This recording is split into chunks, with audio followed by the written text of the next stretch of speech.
Hello, my name is Del Deaton, and I'm a pastoral counselor specializing in divorce. My practice works with individuals, families, and couples based here in Saline, Michigan.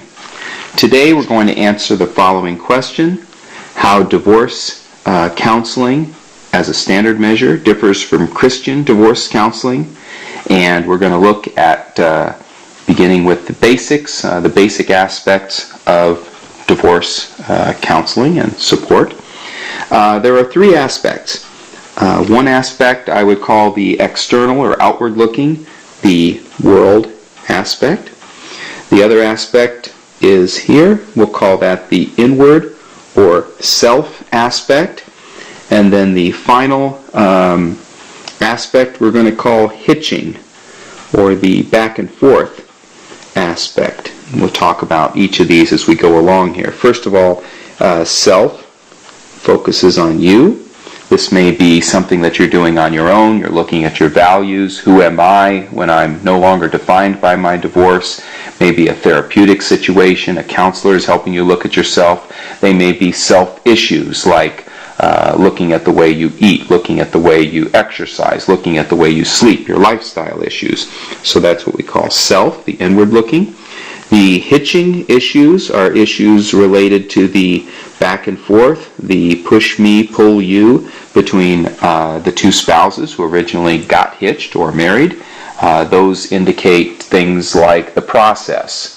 You would have lawyers involved. You would have the court involved. It would involve people like real estate agents. It would involve your children and co-parenting. And beyond this, of course, it would involve then later on step-parenting.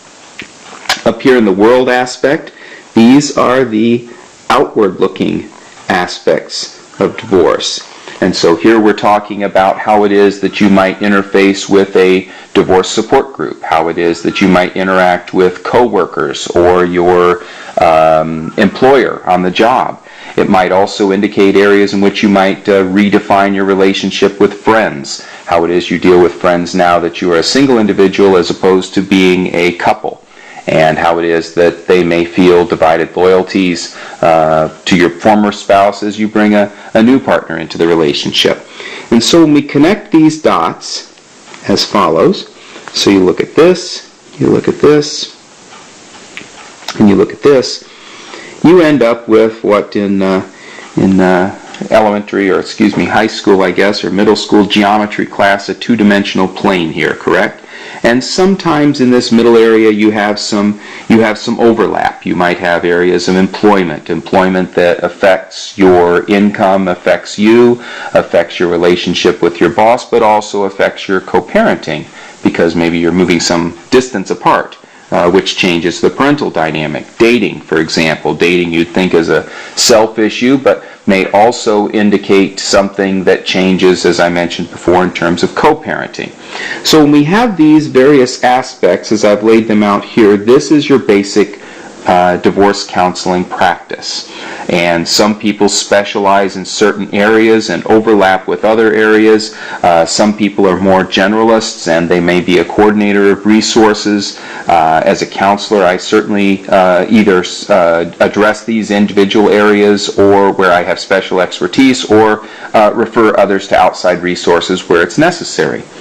The added dimension that a Christian counselor brings to the party is out here, and we call this Jesus Christ. What Jesus does is, in adding this dimension, is he provides an additional focus.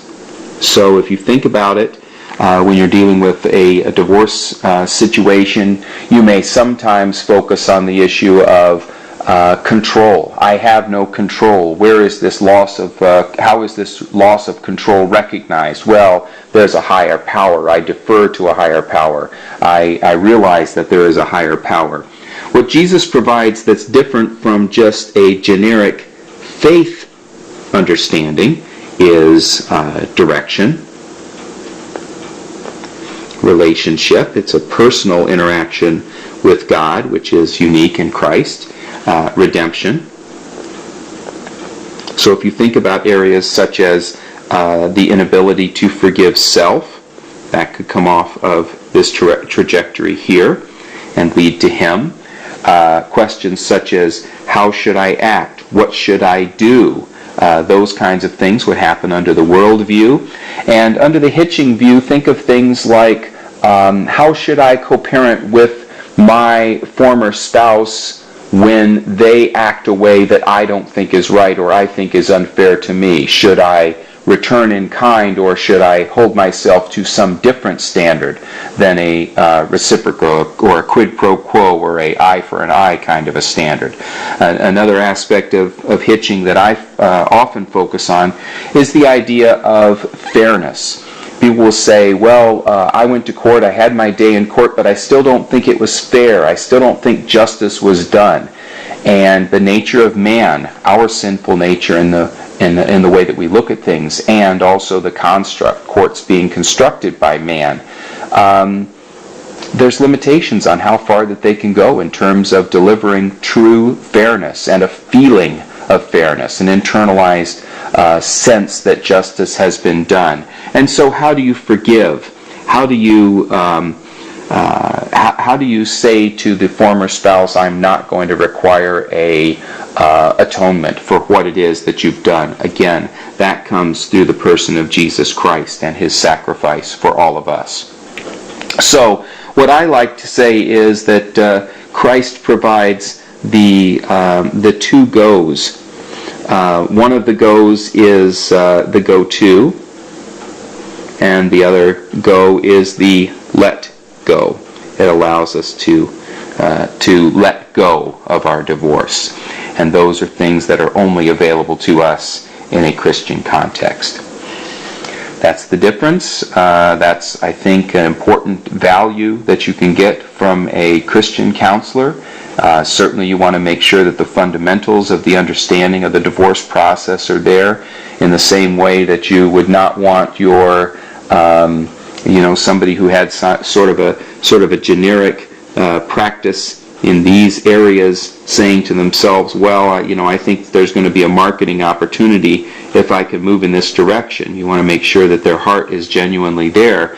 You similarly don't want somebody from the Christian perspective reaching out in this direction without a true understanding of divorce, without a true understanding of the challenges that people are facing there, knowing what their own limitations are, knowing the need for training, respecting the literature, and so forth. But this is what I believe is a complete divorce understanding of the divorce process, and the support and the counseling and the advice that one needs in the process. Thank you for listening.